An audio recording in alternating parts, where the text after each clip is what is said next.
Punjabi radio USA ਦੇ ਤੁਹਾਡਾ ਸਾਰਿਆਂ ਦਾ ਸਵਾਗਤ ਹੈ। मैं हाँ प्रवीण शर्मा। ਗੱਲਬਾਤ ਕਰਾਂਗੇ ਪੰਜਾਬ ਦੇ ਹੀ ਇੱਕ ਹੋਰ ਸਿਆਸੀ ਮਸਲੇ ਦੇ ਬਾਰੇ। ਹਾਰਦਿਕ ਪਟੇਲ ਕਾਂਗਰਸ ਛੱਡ ਗਿਆ, ਸੁਨੀਲ ਜਾਖੜ ਕਾਂਗਰਸ ਛੱਡ ਗਿਆ, ਮਨਪ੍ਰੀਤ ਬਾਦਲ ਦੇ ਬਾਰੇ ਗੱਲਾਂ ਆ ਰਹੀਆਂ ਨੇ ਕਿ ਕਾਂਗਰਸ ਛੱਡ ਸਕਦੇ ਨੇ। ਮਨਪ੍ਰੀਤ ਬਾਦਲ ਦੇ ਜਿਹੜੇ ਰਿਸ਼ਤੇਦਾਰ ਨੇ ਜੈਜੀਤ ਜੌਲ, ਉਹਨਾਂ ਨੇ ਅਮਰਿੰਦਰ ਸਿੰਘ ਰਾਜਾ ਵੜਿੰਗ ਜਿਹੜੇ ਕਿ ਕਾਂਗਰਸ ਦੇ ਨਵੇਂ ਪ੍ਰਧਾਨ ਬਣੇ ਆ, ਉਹਨਾਂ ਦੇ ਉੱਤੇ ਟਿੱਪਣੀਆਂ ਕੀਤੀਆਂ ਕਿ ਇਹ ਦੂਜਿਆਂ ਨੂੰ ਅਨੁਸ਼ਾਸਨ ਦਾ ਪਾਠ ਪੜ੍ਹਾ ਰਹੇ ਆ ਤੇ ਅੱਜ ਜਿਹੜਾ ਵਾ ਇਹ ਖੁਦ ਅਨੁਸ਼ਾਸਨ ਦੇ ਵਿੱਚ ਨਹੀਂ ਰਹਿੰਦੇ। ਤਾਂ ਉੱਥੇ ਕੁਝ ਅਖਬਾਰਾਂ ਦੇ ਵਰਕੇ ਫਰੋਲਣ ਨੂੰ ਦਿਲ ਕੀਤਾ ਕਿ ਇਹ ਟਸਲਾਂ ਕੀ ਨੇ।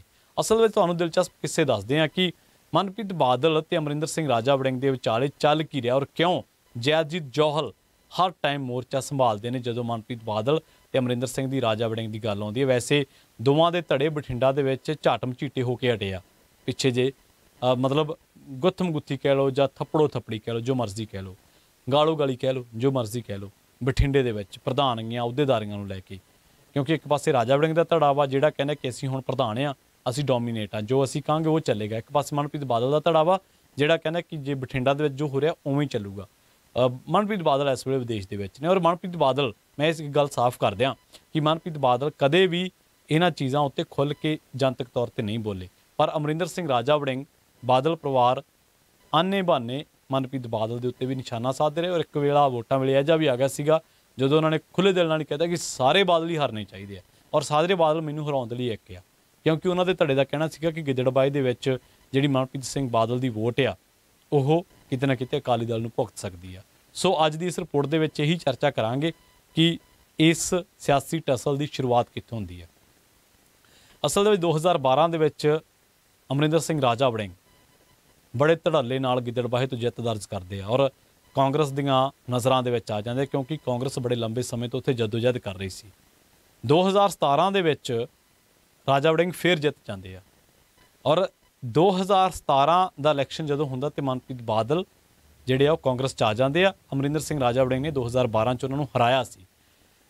ਵੜਿੰਗ ਤੇ ਬਾਦਲ ਇੱਕ ਟਾਈਮ ਤੇ ਅਕਾਲੀ ਦਲ ਦੇ ਰਾਜ ਦੇ ਵਿੱਚ ਇਕੱਠੇ ਕੰਪੇਨ ਕਰਦੇ ਆ ਬਲਾਕ ਸੰਮਤੀ ਜਿਹੜਾ ਜ਼ਿਲ੍ਹਾ ਪ੍ਰੀਸ਼ਦ ਦੀਆਂ ਚੋਣਾਂ ਦੇ ਵਿੱਚ ਇੱਕੋ ਕਾਰ ਦੇ ਜਿਹੜਾ ਸਨਰੂਫ ਉਹਦੇ ਤੇ ਬਹਿ ਕੇ। ਤਸਵੀਰਾਂ ਵੀ ਨਿਕਲ ਆਉਣੀਆਂ ਸੋਸ਼ਲ ਮੀਡੀਆ ਤੋਂ ਜੇ ਕੱਢਣੀਆਂ ਹੋਣ ਤਾਂ ਉਦੋਂ ਦੋਨੇ ਅਕਾਲੀ ਦਲ ਦੀ ਗਵਰਨਮੈਂਟ ਦੇ ਖਿਲਾਫ ਮੋਰਚਾ ਖੋਲ੍ਹਦੇ ਆ।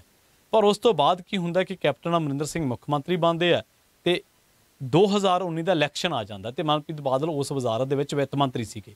2019 ਦੇ ਵਿੱਚ ਅਮਰਿੰਦਰ ਸਿੰਘ ਰਾਜਾ ਵੜਿੰਗ ਥੋੜ੍ਹੇ ਜਿਹੇ ਮਾਰਜਨ ਤੇ ਹਰਸਿਮਰਤ ਕੌਰ ਬਾਦਲ ਤੋਂ ਹਾਰ ਜਾਂਦੇ ਆ ਤੇ ਵੋਟ ਘਟਦੀ ਹੈ ਬਠਿੰਡਾ ਸ਼ਹਿਰੀ ਤੋਂ ਆ ਕੇ। ਬਠਿੰਡਾ ਸ਼ਹਿਰੀ ਕਿਹਦਾ ਹਲਕਾ ਵਾ ਸੀਗਾ? ਮਨਪ੍ਰੀਤ ਬਾਦਲ ਦਾ। ਤਾਂ ਉਸ ਤੋਂ ਬਾਅਦ ਫਿਰ ਦੋਵਾਂ ਦੇ ਗਰੁੱਪ ਅੰਦਰ ਖਾਤੇ ਬਹੁਤ ਭਿੜਦੇ ਆ। 2021 ਦੇ ਵਿੱਚ ਜੂਨ ਮਹੀਨੇ ਦੇ ਵਿੱਚ ਉਦੋਂ ਇਹ ਚੀਜ਼ਾਂ ਬਾਹਰ ਨਿਕਲ ਕੇ ਆ ਜਾਂਦੀਆਂ ਜਦੋਂ ਅਮਰਿੰਦਰ ਸਿੰਘ ਰਾਜਾ ਵੜਿੰਗ ਸਿੱਧੇ ਤੌਰ ਤੇ ਮਨਪ੍ਰੀਤ ਬਾਦਲ ਨੂੰ ਕਹਿੰਦੇ ਆ ਕਿ ਅਕਾਲੀਆਂ ਨੂੰ ਫੰਡ ਨਾ ਦਿਓ। ਮਨਪ੍ਰੀਤ ਬਾਦਲ ਤੇ ਦੋਸ਼ ਲੱਗਦੇ ਆ ਕਿ ਅਕਾਲੀ ਦਲ ਦੇ ਬੰਦੇ ਨੂੰ 30 ਲੱਖ ਰੁਪਇਆ ਦੇਤਾ ਇਹਨਾਂ ਨੇ ਮਦੀਰ ਪਿੰਡ ਦੇ ਵਿੱਚ, ਫੱਤਣ ਵਾਲੇ ਪਿੰਡ ਦੇ ਵਿੱਚ ਵੀ। ਤਾਂ ਰਾਜਾ ਵੜਿੰਗ ਉਦੋਂ ਕਹਿੰਦੇ ਕਿ ਇਹ ਜਿਹੜੀਆਂ ਚੀਜ਼ਾਂ ਤੁਸੀਂ ਕਰ ਰਹੇ ਹੋ ਇਹ ਗਲਤ ਆ। ਉਸ ਤੋਂ ਬਾਅਦ ਕੀ ਹੁੰਦਾ ਕਿ ਦਫ਼ਤਰ ਖੁੱਲ੍ਹਦਾ ਮਨਪ੍ਰੀਤ ਬਾਦਲ ਦਾ ਉਹਨਾਂ ਦਿਨਾਂ ਦੇ ਆਲੇ ਦੁਆਲੇ ਗਿੱਦੜਬਾਹੇ ਦੇ ਵਿੱਚ। ਇਹ ਤੇ ਵੀ ਅਮਰਿੰਦਰ ਸਿੰਘ ਰਾਜਾ ਵੜਿੰਗ ਦੇ ਧੜੇ ਨੂੰ ਬਹੁਤ ਵੱਡਾ ਇਤਰਾਜ਼ ਹੁੰਦਾ ਹੈ ਕਿ ਤੁਸੀਂ ਦਫ਼ਤਰ ਕਿਉਂ ਖੋਲ੍ਹਿਆ ਵਾ। ਹਾਲਾਂਕਿ ਬਾਅਦ ਦੇ ਵਿੱਚ ਉਹ ਦਫ਼ਤਰ ਚੱਕਿਆ ਵੀ ਜਾਂਦਾ, ਸ਼ਾਇਦ ਬੰਦ ਕੀਤਾ ਜਾਂ ਚੱਕਿਆ ਗਿਆ, ਇਹਦੇ ਬਾਬਤ ਕੁਝ ਕਹਿ ਨਹੀਂ ਸਕਦੇ। ਪਰ ਇਸੇ ਦਰਮਿਆਨ ਹੀ ਘਟਨਾ ਇੱਕ ਹੋਰ ਵਾਪਰ ਜਾਂਦੀ ਆ। ਉਹ ਹੈ ਸਰੂਪ ਚੰਦ ਸਿੰਗਲਾ, ਜਿਹੜਾ ਉੱਥੋਂ ਦਾ ਅਕਾਲੀ ਦਲ ਦਾ ਲੀਡਰ ਆ। ਉਹ ਬਠਿੰਡਾ ਥਰਮਲ ਦੇ ਵਿੱਚੋਂ ਮਾਈਨਿੰਗ ਦੀ ਇੱਕ ਵੀਡੀਓ ਪਾ ਦਿੰਦਾ ਤੇ ਅਮਰਿੰਦਰ ਸਿੰਘ ਰਾਜਾ ਵੜਿੰਗ ਜਿਹੜੇ ਆ ਉਹ ਵੀਡੀਓ ਨੂੰ ਸ਼ੇਅਰ ਕਰ ਦਿੰਦੇ ਆ। ਉਹ ਕਹਿੰਦੇ ਕਿ ਦੁੱਧ ਦਾ ਦੁੱਧ ਤੇ ਪਾਣੀ ਦਾ ਪਾਣੀ ਹੋਣਾ ਚਾਹੀਦਾ ਕਿ ਇਹ ਦੋਸ਼ ਕਿਉਂ ਲੱਗ ਰਿਹਾ। ਅਸਲ ਦੇ ਵਿੱਚ ਜੈਜੀਤ ਜੌਲ ਗੁੰਡਾ ਟੈਕਸ ਕਰਕੇ ਤੇ ਹੋਰਨਾਂ ਬਠਿੰਡੇ ਦੇ ਵਿੱਚ ਜੋ ਐਕਟੀਵਿਟੀਜ਼, ਜੋ ਐਲੀਗੇਸ਼ਨ ਉਹਨਾਂ ਤੇ ਲੱਗਦੇ ਉਹਨਾਂ ਕਰਕੇ ਪਹਿਲਾਂ ਹੀ ਸੁਰਖੀਆਂ ਦੇ ਵਿੱਚ ਸੀਗੇ।